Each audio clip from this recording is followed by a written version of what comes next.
বিষ্ণু ইসা ইসলামের কাছে এক সাহাবী এসে বলল, ইয়া রাসূলুল্লাহ, আপনি আমাকে কিছু দান করেন, আমার কিছুই নাই। বিষ্ণু বললেন, তোমার কিছু নাই? সাহাবী বললেন, ইয়া রাসূলুল্লাহ, পরে আমার শুধু দুইটি জিনিস আছে। কয়টা? চিল্লায় বলেন কয়টা?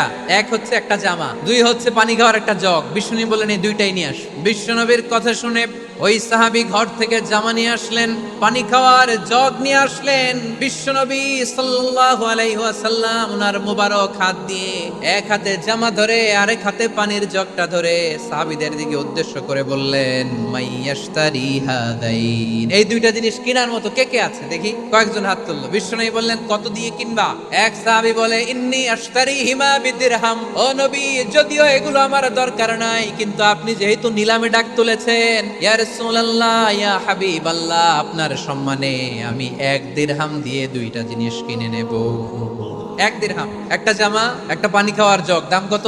1 দিরহাম। বিশ্বনবী বললেন, না না, 1 দিরহাম তো অনেক কম হয়ে যায়। মাইয়াজিদু আলা যালিক, এর চেয়ে বেশি দামে কে কিনবা?